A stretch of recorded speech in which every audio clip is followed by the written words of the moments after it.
Good evening, welcome.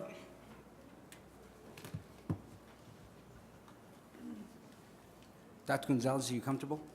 Okay, just want to make sure. Mr. Carrado, would you mind leading us in the pledge?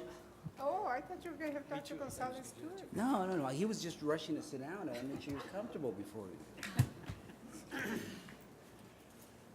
I pledge allegiance to the flag of the United States of America and to the republic for which it stands, one nation, under God, indivisible, with liberty and justice for all.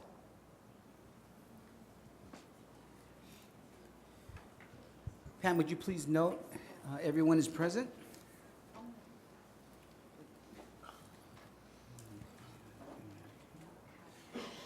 Let's see here. Item 1.4, approval of minutes, March 21st, 2018, March 29th, April 12th, April 24th, May 23rd, July 30th, August 23rd, September 20th, 2018. Move to approve. Second. Any questions, all in favor? Pam, we're ready. Mrs. Robles. Aye. Mr. Uxer. Aye. Ms. Solis. Aye. Mr. Haggerty. Aye. Ms. Nahara. Aye. Dr. Graham. I accept the March 29th and the May 23rd because I wasn't here. So I'll abstain on those two.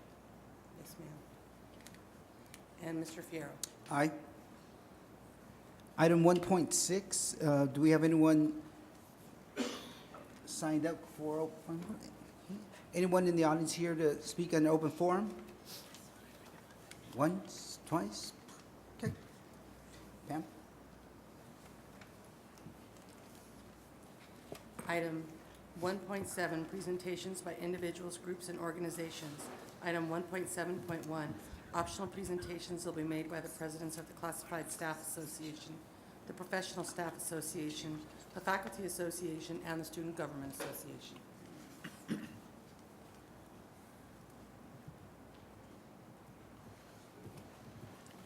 Good evening, welcome. Hello, good afternoon. It's a pleasure to be here. So here with me are some members of my amazing team. And so with me is Vice President Alex Rodriguez, Campus Representative Amy Solis, Senator Edmundo Rubio, Senator Trevor Caper, and Senator Jaime Villarreal. So here are just some of the people that make it all possible for SGA. And so I'd like to begin with some efforts that we have been working on. We have been executing our Get Out the Vote strategy, which includes voter registration, hosting debates, and promoting voter turnout. And so SGA alone has so far registered about 200 students to vote, and we did so through tabling events, classroom presentations, and just simply by talking to the average student about the importance of civic engagement. And this doesn't include all the organizations that we had on campus that had been registering students to vote, so we're very proud about that. Aside from that, we just wrapped up our series of debates, all of which had pretty good attendance. And so actually our congressional debate was also featured on KTSM, so that was pretty cool. And I just want to thank the faculty for collaborating with us on these debates. They were a success, and we're just happy to give students a chance to interact with candidates vying for office. And so now we switch gears. We're switching from voter registration to voter turnout, which is only half the challenge. And so we are planning some voter registration initiatives, like planning pizza parties at polling locations for early voting, and also booking TJ to rally students to the polls. And so far my team has done a great job with getting out the vote. And so, like I mentioned, we have implemented some best practices to ensure that we remain active, productive, and visible. One practice is requiring every officer in the organization to organize a special project that will engage the student body. And so here are some special projects that my officers are working on. One is the Women's Initiative, where SGA collaborates with local organizations to give away women's hygiene products for free, perform STD testing, and pass out resources. Another is a forum to discuss issues relating to conservation and the environment here in the Southwest, like how City Council is looking to develop on the Franklin Mountains and the Lost Dog Trail and the west side of El Paso. And another project is an outreach campaign. And so lately we've been meeting with every student club and organization to just talk to them about what SGA is, what SGA does, and just let them know that we are here to listen to their concerns.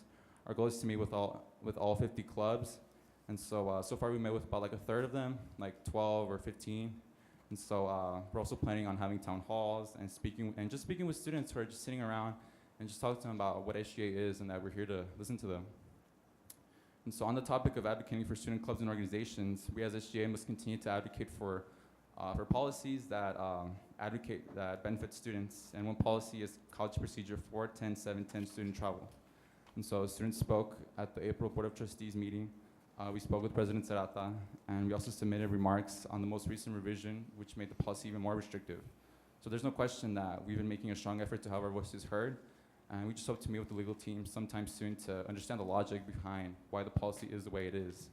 As stakeholders to this institution, it's important for us to know what's going on. And lastly, I want to take this opportunity to address Trustee Graham's concern with enrollment. We think that a big part of enrollment is retention. And so what we've been doing to retain students is we've been making student life more engaging.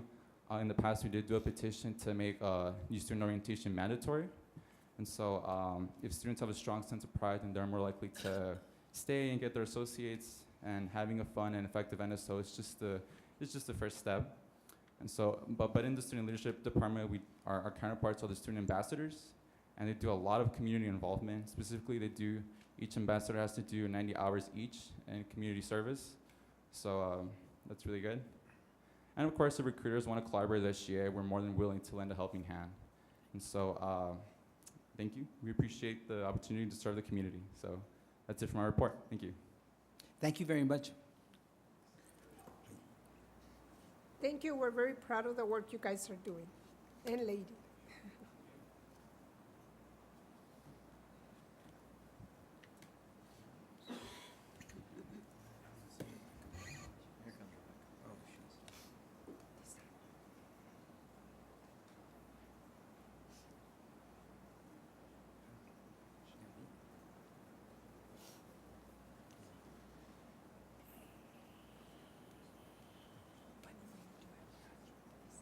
Good evening, welcome. Hello, thank you.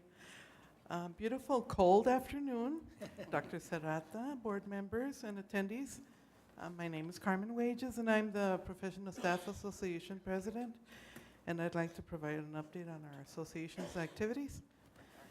First of all, PSA has several active committees, such as the PSA Humanitarian Outreach Fund, which is shared by Mari Reyes, and we're currently raising funds to help PSA members facing medical emergencies. Also, in support of the QEP, we will be kicking up our 5th annual Keep El Paso Warm campaign, and PSA partners with EPCC Police Department, the EPCC Service Learning Program, and the STS program, and of course the El Paso County Sheriff's Office, to help with the success of the community blanket drive. EPCC TV's Carol Barkeen has prepared a short video highlighting last year's campaign for your enjoyment.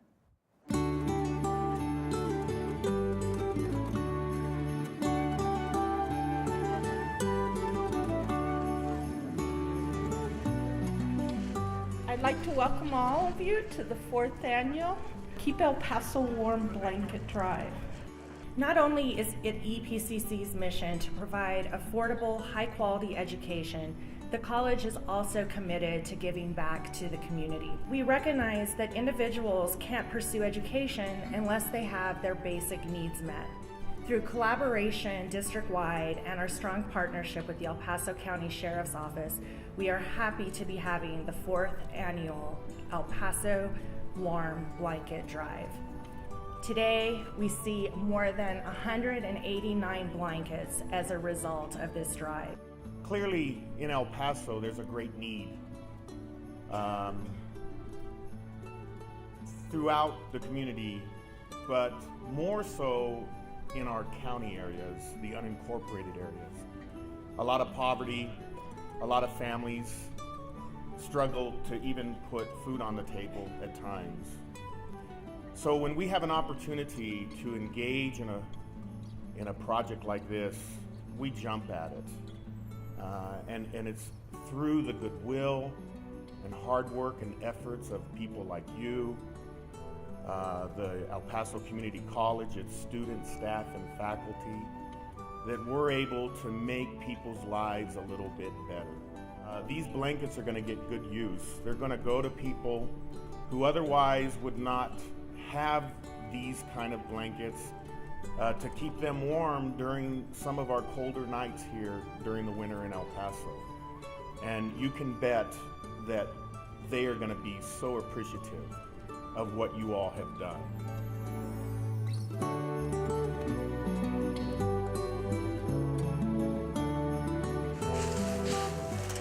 Well, this is our 4th annual participation with El Paso Community College in a blanket drive. Sheriff Wiles, along with the El Paso County Sheriff's Office and Community Service Section, participate in this event. What we do is we issue out 5 blankets to each patrolman, and they're the ones that identify the families out in the county that are in need, and they distribute the blankets as needed. I believe it's very important. We have a lot of families out there that are struggling, and I believe this is a great help to the families out in our community, the community that we patrol. Very nice. Yes, thank you. Thank you. The current chair for this committee is Cheryl Bowman, and she'll be sharing some flyers with you all. The Sheriff's Office will be accepting blankets this year on Tuesday, November the 20th at 10 a.m. here in the boardroom, and everybody here is invited. In closing, we'd like to thank Dr. Peña, Ms. Carrie Moe, and Dr. Ron Stroud for their time in considering our input for the policies and procedures to keep El Paso Community College great. We look forward to collaborating with Dr. Serrata, all our administrators, and the other constituency groups this year. Thank you. Will you remind us? Yes. I'm sorry, I was gonna say November the 20th? Yes. At what time? What time? At 10 a.m. Pam, would you mind sending an email to the board, just follow up on that? Thank you very much. Thank you.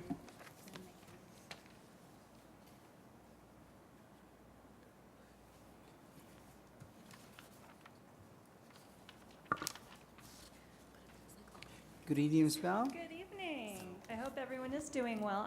I'm with the people who say it's very, very cold. That's why I live here, because this is my one day a year. That aside, one of the things that I think is an unsung song for faculty is how involved we are in student recruitment.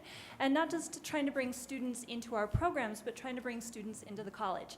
And so tonight I wanted to focus my address on activities that the faculty have been engaging in recently, trying to attract new students to the institution. And I discovered preparing for this that there is way too much for me to mention, and even that I'm mentioning I can't do complete justice to. But I do want to highlight some efforts being done by our CTE faculty, as well as our credit transfer, and some cross-discipline collaborations that have been happening. Truly, our CTE faculty are the pioneers in this area. They work very closely with the community, and they do work to create artifacts such as flyers that can go out to prospective students to say, hey, did you know you can study this here? But beyond flyers, they're very, very good at creating events that showcase our students and encourage other students to realize, did you know that you can learn this here? For instance, our fashion technology program was able to participate in Fashion Week with a participation with Bazaar Model Management Agency. Our culinary arts program brought in high school students over the summer for the culinary boot camp, where they had people participating in all kinds of specific baking categories. All of these sorts of programs, they not only encourage our students to be involved and build themselves professionally, but more importantly, they showcase our programs to prospective students who may not realize that you can have that kind of resume being built at our institution and that kind of experience that you could have while you're here. On our credit side, we've also got a variety of opportunities for our students and prospective students. Of course, the arts are very good at this. The theater department asked if I would please highlight their shows that are going to start in November and invite you to please come. It's going to be the first weekend of November, running through most of the month. But also, we've got cross collaborations happening. So on Wednesday, we also wanted to invite you. There is a STEM event occurring for Earth Day at Trans Mountain. It involves not only our science disciplines, but also our arts faculty, who are having students come and dance the topology of El Paso. And I'm not even sure what that would look like. So I think everybody needs to go see it, because I think that that is something you must experience to be able to see. We do these sorts of things because we understand that that hands-on experience with our programs is what draws students in. Also at Trans Mountain, we have programs for younger students, such as our elementary school Young Scholars Bowl, that brings in anywhere from 5th grade up through 8th grade to come and learn about topics and meet our faculty who are involved. We hope that through these connections, we can have the opportunity to celebrate the work that the counseling faculty have done in creating those cards that say we want to invite you. Because we believe in the power of someone looking at a prospective student and saying, I want you in my class, I want you to be my student. And we believe that's the most profound impact that we can have in making sure that we continue to draw people into the institution. So thank you very much for your time, and I hope you have a very good evening. Thank you very much, Ms. Bell.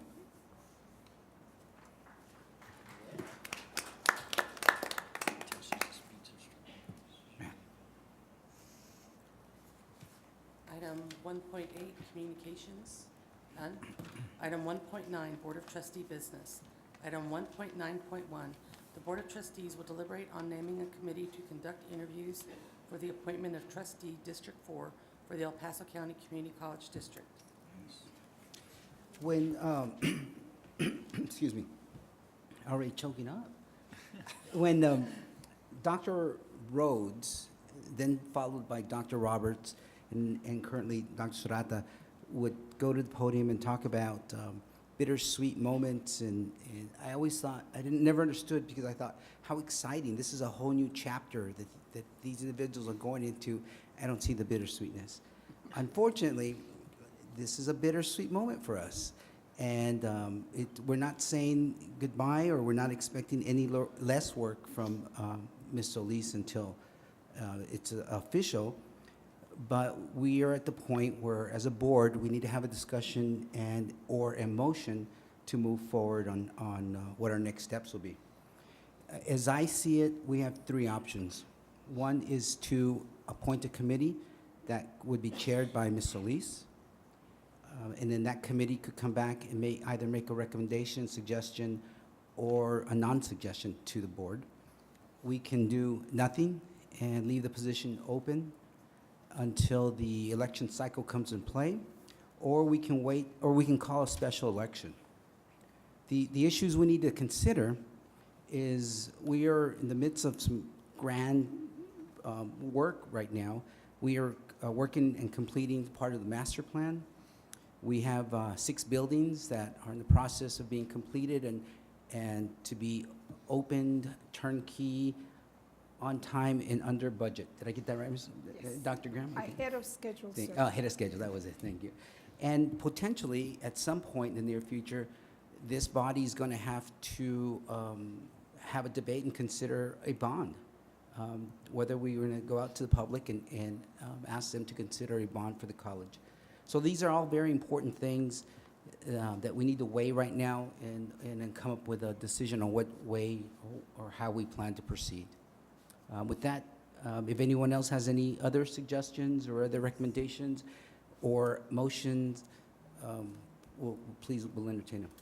Oh, Ms. Solis? Okay. Yes, Chair, I'd make a motion to establish a committee, and I'd like to invite Judge Haggerty and Ms. Robles to join me, sort of similar to what we did when we had to replace Dr. Uxer's position. So that's my motion. Second. Any other comments? No? Okay, Pam, we're ready for the question, please. Mrs. Robles, Aye. Mr. Uxer, Aye. Ms. Solis, Aye. Mr. Haggerty, Aye. Ms. Naheda, Aye. Dr. Graham, Aye. Mr. Fierro. Aye. And Ms. Solis, I think that was wonderful how you didn't even wait for a response from them. You just appointed them. Good move. That's okay, because I was going to make the motion anyway.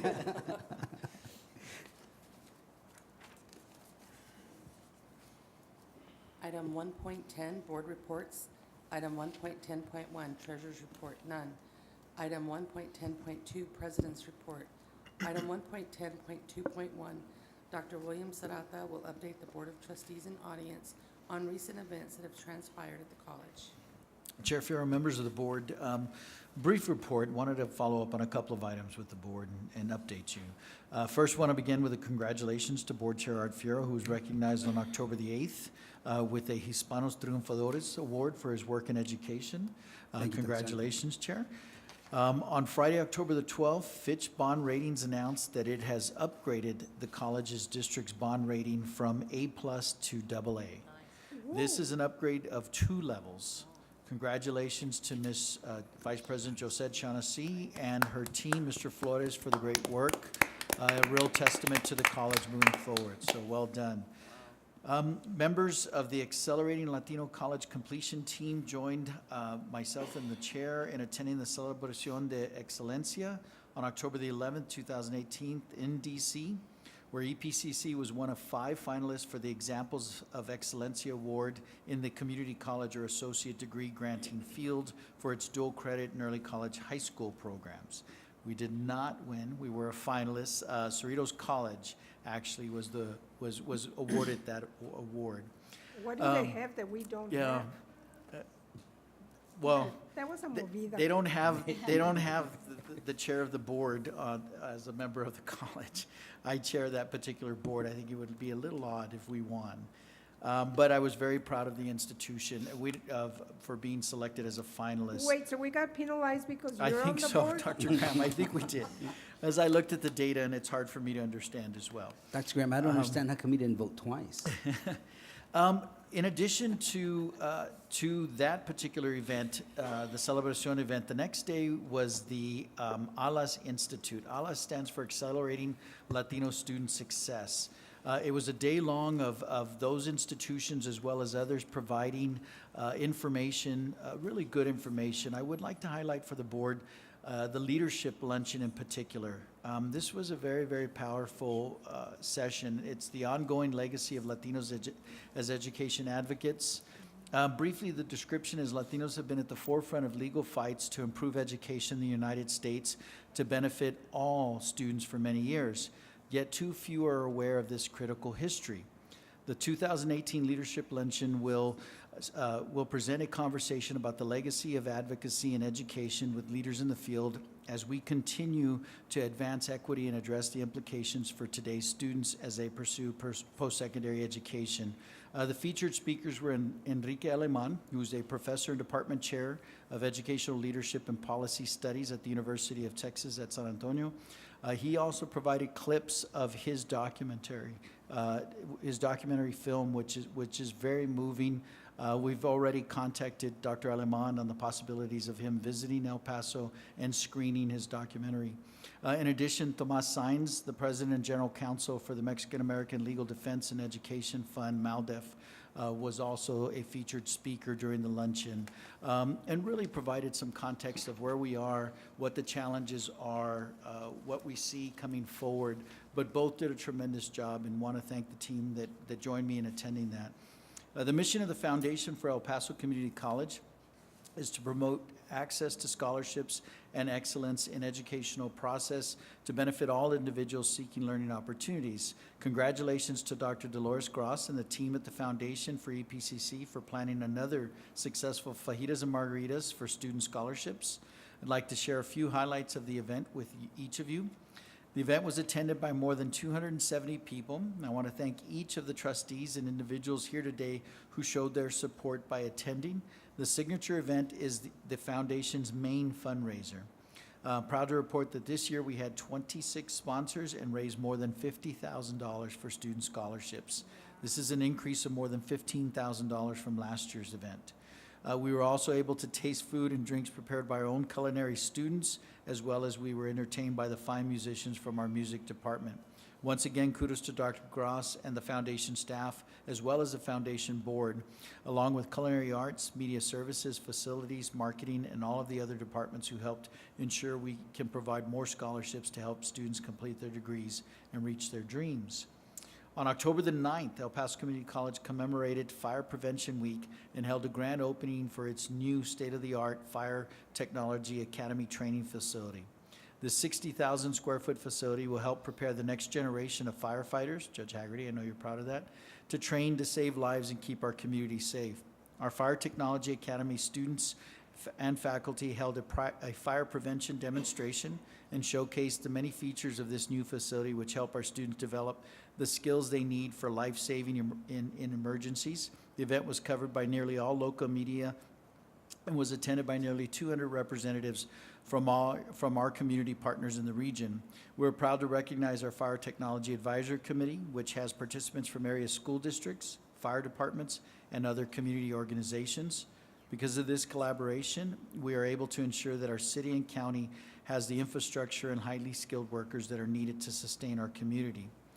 Many thanks to Dr. Maisha Pego, Mr. Richard Bahena, Mr. Frank Lujan, and the Fire Technology faculty and students, along with the Division of External Relations, Communications and Development, EPCC TV, Media Services, Culinary Arts, Facilities, Police Department, as well as Ms. Nahira for being there and speaking on behalf of the board.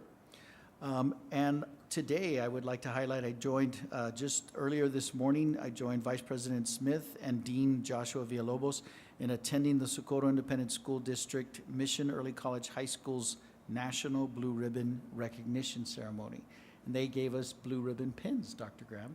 So we have two blue ribbon schools, period, in all of El Paso, and both are our early college high schools, Mission Early College High School and Northwest Early College High School. So a real testament to the partnerships that we have. And that concludes my report, Chair. Thank you, Dr. Serrata.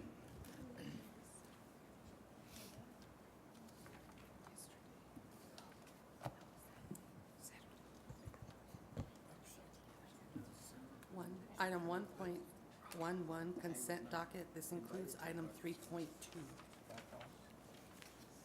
Move to approve. Second.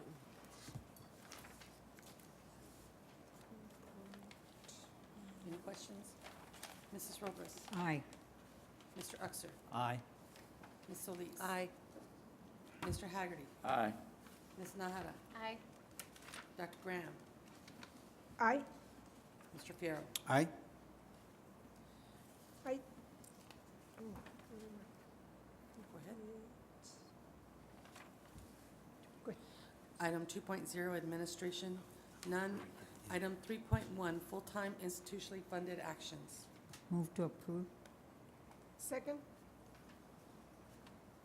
Any questions?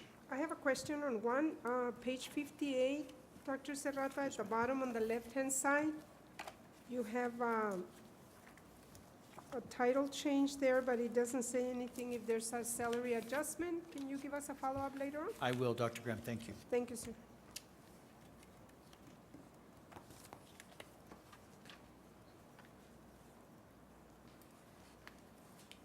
Mrs. Robles? Aye. Mr. Uxer? Aye. Ms. Solis? Aye. Mr. Haggerty? Aye. Ms. Nahara? Aye. Dr. Graham? Aye. Mr. Fierro? Aye. Item 3.3, information items, no action is required. Item 4.1, consideration and deliberation on the approval to purchase network cabling, cable management, and materials for network expansion from Communications Supply Corporation in an amount not to exceed $200,000. Move to approve. Second. Questions? Okay, Pam, please. Mrs. Robles? Aye. Mr. Uxer? Aye. Ms. Solis? Aye. Mr. Haggerty? Aye. Ms. Nahara? Aye. Dr. Graham? Aye. Mr. Fierro? Aye. Item 4.2, consideration and deliberation on the approval of adding a signatory on bank resolutions for Wells Fargo Bank N.A. Move to approve 4.2 and 4.3. Second.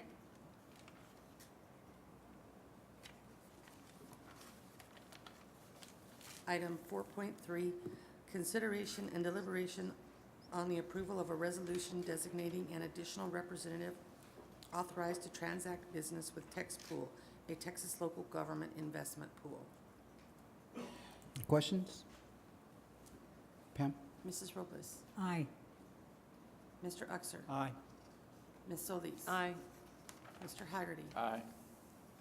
Ms. Nahara? Aye. Dr. Graham? Aye. Mr. Fierro? Aye.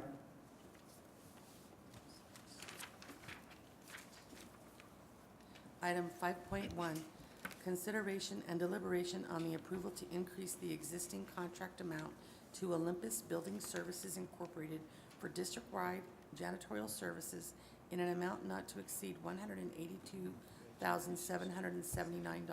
Move to approve. Second. I have a question. Yes, ma'am. So this is going to be quite a hike of 182,779. Are we okay just approving it like that without putting it out to bid? I mean, because it seems to be taken away from what we originally hired them to do. Oh. Oh, And it's not talking about a little bit of money. Both Ruben and I are coming up because it's really a two-pronged question. One is contracts and one is what I'm actually requesting. A portion of this is added services. We're looking at bringing 2 buildings on from the master plan at the tail end of this year. This is to cover the additional services that will be required. That's the bulk of it. The second part is I have added district-wide exterior window cleaning twice a year to this contract. So that is another bulk. But and I agree with you that they're different, but one of them is 16,771 and the other one's 9,392. So the rest of it is cleaning windows? That's a lot of money to clean the exterior windows, in my opinion. We have a lot of glass outside. It's approximately $140,000 for cleaning windows twice a year district-wide. Yes, ma'am. And actually, because Olympus has such a wide coverage, or how shall I put this? They deal with a lot of companies. They're able to get a better price on this. They're a region-wide service, not just local. And how well do they treat their employees? This isn't the company that we're hearing some complaints about? Do we have a sense for how they treat their employees? Their employees, as far as I know, have been treated according to law. I have not received any complaints, no, ma'am. Okay, so how long have we been doing business with them? About 5, More or less. 4 years now? I think this is the 4th year. The 4th year? Yes, But we ma'am. don't have any data to indicate that, yes, they are good with their employees? Maybe I'm confusing it, but is this the janitorial type of company? It is janitorial. I'm curious as to what type of data you're requesting. Well, just to make sure some kind of survey that says, yes, they are doing good by their employees, because they're working in our buildings, but, do we know if they are doing a good job? As far as I know, ma'am, we have received some complaints on services, but those are addressed relatively quickly. And as far as their employees are concerned, I think, just saw a report where they have about 4% turnover, which is relatively low for a janitorial service. National-wide on a janitorial service, it's about 16%. And part of this is actually an increase in pay for them. I believe it was 2.5%, Ruben, do you recall? And that's kind of my point, that, we're gonna be paying them more money and all that, but is that filtering down to employees that are really the ones delivering the performance and cleaning the building? And, I mean, the buildings always look good, but, That is a good question, and when they requested it, yes, ma'am, that was the first thing I asked. Is this filtering down to the employees? And yes, the answer was yes, this was an increase in salary to the employees. okay, because they're usually, our custodial staff are the ones that are at the bottom of the, I totally agree with that, and that's why I wanted to make sure that if we're approving an increase, it was a salary increase for the employees. thank you, sir. You had a contract question also, Dr. Graham? From a contract's point of view, the percentage is relatively low compared to the maximum amount that we could increase the contract under the law. We might get into, and Rick and I have discussed this already, we might get into an issue with the 6 of the projects, but these 2 projects, these 2 buildings here, were well within what's allowed under the law. in terms of an increase in the contract amount. So we don't need to rebid it or put it up? No, ma'am. Thank you. Thank you. Thank you.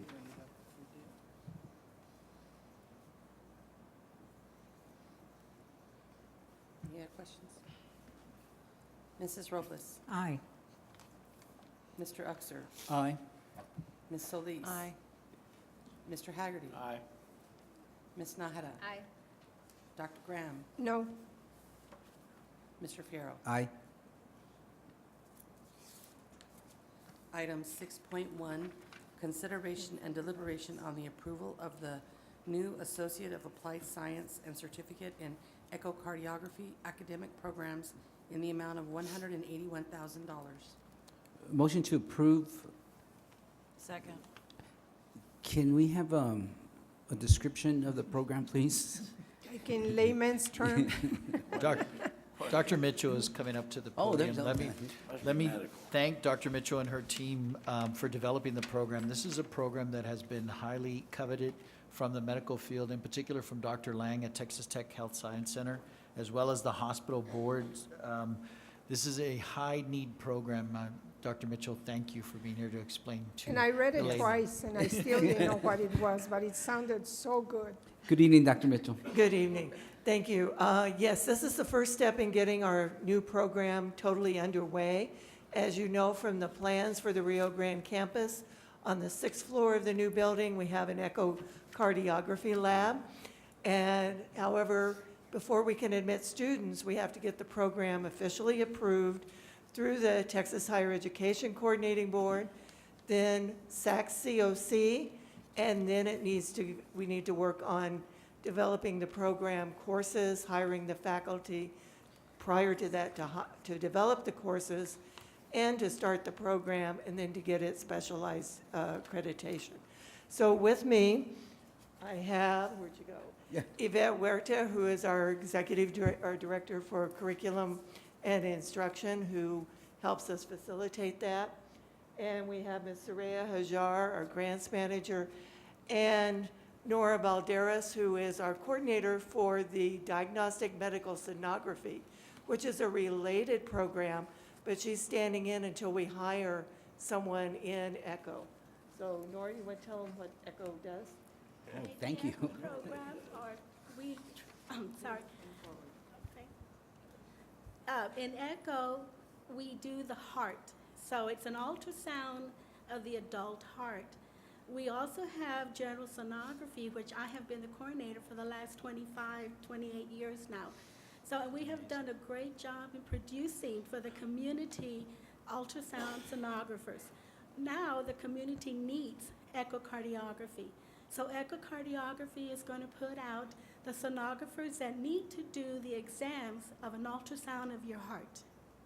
And it's limited to the adults, being that we have a children's hospital, we don't need that for the little ones? That's in process. We need to have the adult first, and then when the person that comes in has to be certified in pediatric echo. And we do have a children's hospital here, so that is something that will be moved forward. In order to get an accreditation, we have to start with the adult echo, and then we're going to see a move forward for pediatric if we can get the correct people to come. And they have to be certified, and the hospitals have to have enough faculty. So yes, by all means, it's a place to grow. And excuse my ignorance, but what kind of credentials does this individual have that will be taking over There's this? a national registry that's called the American, it's the ARDMS, and you have to be certified nationally to be able to do this ultrasound. Thank you. How many students will we be able to train at one time?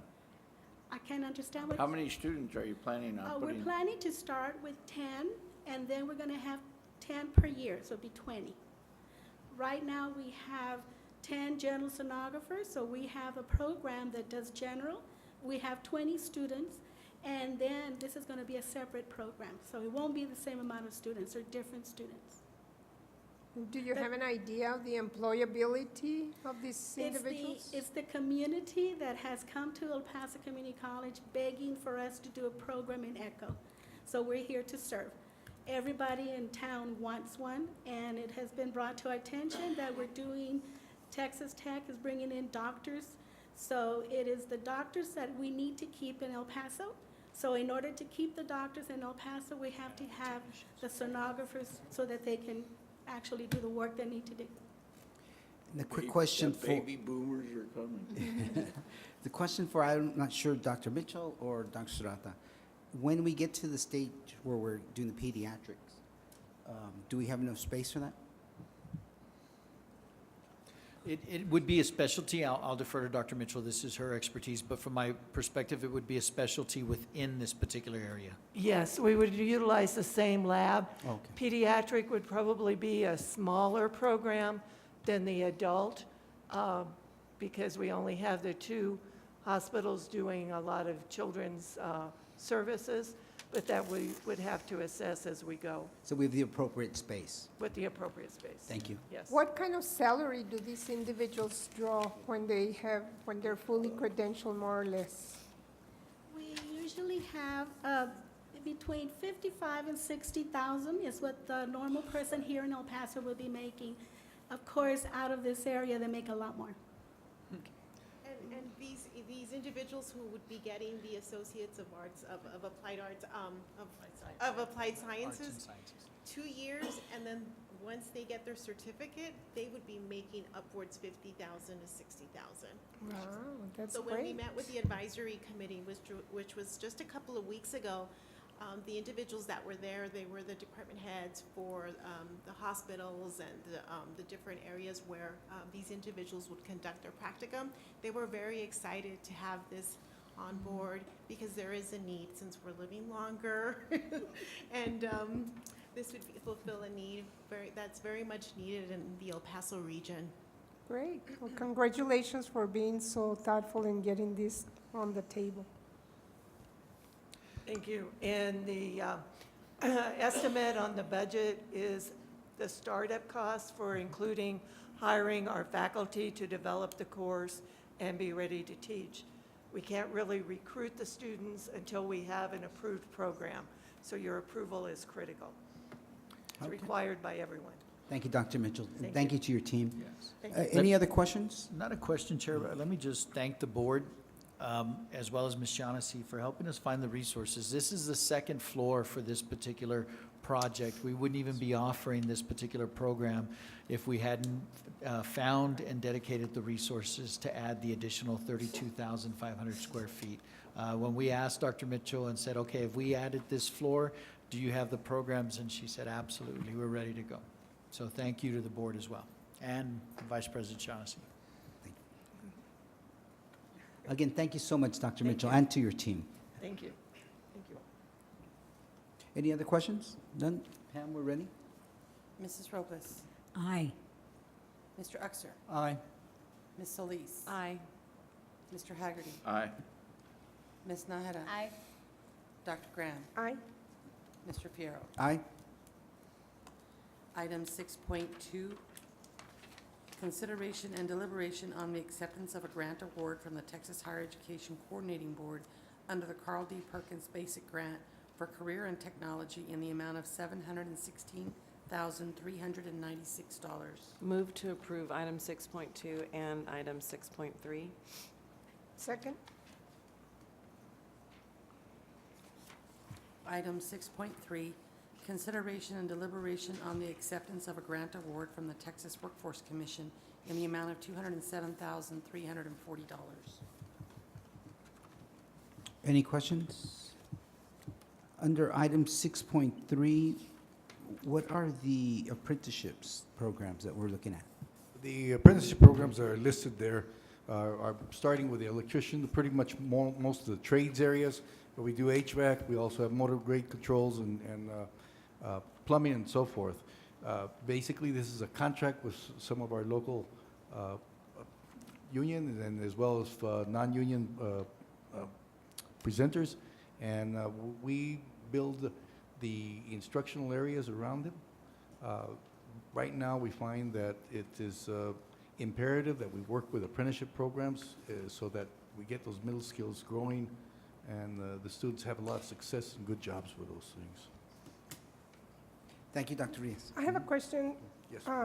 Dr. Varias, do we have a transition program for these students that go into these fields and to kind of get them into the continuum of the academic courses?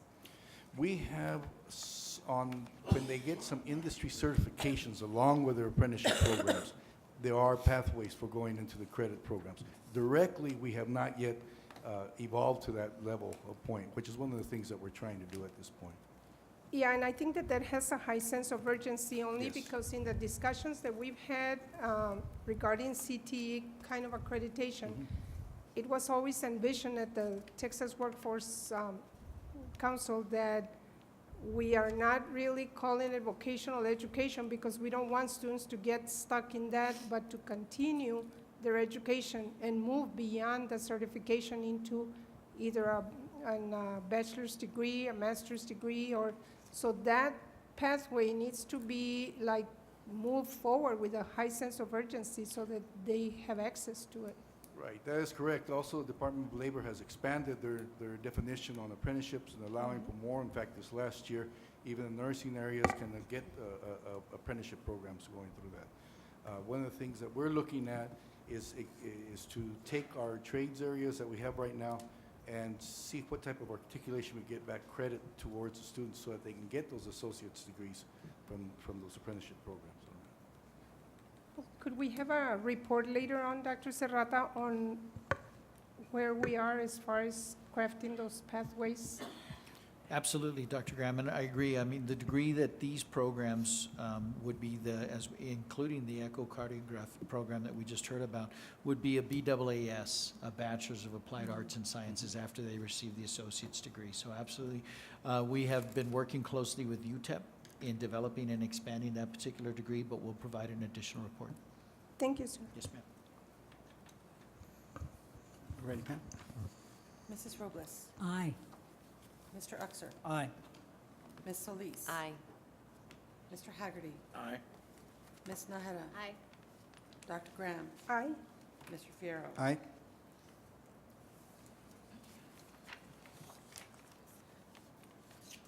Item 7.1, consideration and deliberation on the approval of expenditures with the UTEP Office of Special Events for the use of the Don Haskins Center for Graduation Ceremonies for fiscal year 2018-2019 in an amount not to exceed $65,000. Move to approve. Second? I Question? just have one question. How much do they charge per graduation? Because 65 is not to exceed that amount, but we're not paying 65, are we? I think we paid 70,000, right? We have that budget. I'm just comparing it to what the high schools are paying because we also have the graduation. What are the high schools paying, Dr. Graham? I can You get do- you the yeah, figure. I I would know love when I that was data, okay. overseeing that, I knew more or less where it was, and way different from this figure, but I can certainly find out. No, it is something, and so a couple of things. I know that Dr. La Chica Chavez is in the audience and can provide us a detail of what we're looking at expending, or approximate of what we're looking at spending, Dr. La Chica Chavez, if you don't mind. We're also looking at expanding, so we obviously are doing 2 ceremonies in the spring. Actually, Dr. La Chica Chavez's recommendation was to start 2 this fall, based on the number of graduates that we anticipate. I asked her to keep it to 1, simply because our commencement speaker is Dr. Natalicio, and she's got to do her own commencement the next day. So this will be the last fall that we only have 1 ceremony. So for each ceremony, in addition to the rental of the facility, we have to pay for the security costs as well as the cleanup costs in between ceremonies. But Dr. La Chica Chavez will give us some additional data. So do they charge us by the day or by the event? It's by the event. So we end up paying also insurance, setup, takedown. Last year we spent close to $50,000. And so I increased it a little bit more because we went over the $50,000 that was approved originally. And I'm giving myself some wiggle room just in case, because it's also security, depending on the time of the year, the increased security that we pay for as well. The reason I was asking is because Socorro's putting in all 3 high schools on the one day. which is crazy, but that's what it is, to kind of get cost savings. We do share cost with UTEP with the takedown. So, for example, we pay for setup, and they pay for the takedown of all the chairs, all the stage setup, and everything like that. So we do share costs with them in that sense. But everything else we do pay for. Dr. Graham, we used to do 5 in 2 days. Now, we're fortunate, just based on the size, that we can minimize it to 2 in the fall and 2 in the spring, at least for now. Eventually, I'm sure they'll be coming and asking us to do an August ceremony in the future. And just for clarification, it says ceremony, so this is, the 65 is, you're budgeting for the entire year? For the entire, both, Okay. yeah, for all 3. Oh, okay. Mhm. Oh. Yes. Thank you. Any other questions? No? Okay. Pam? Mrs. Robles? Aye. Mr. Uxer? Aye. Ms. Solis? Aye. Mr. Haggerty? Aye. Ms. Naheda? Aye. Dr. Graham? Aye. Mr. Fierro? Aye. Item 8.0, community services, none. None. Pam, can you please remind us of the next meeting date, please? I believe that is on November the 19th, which is also a Monday. And facilities meeting too, right? Yes, ma'am. Great. Motion to adjourn? So moved.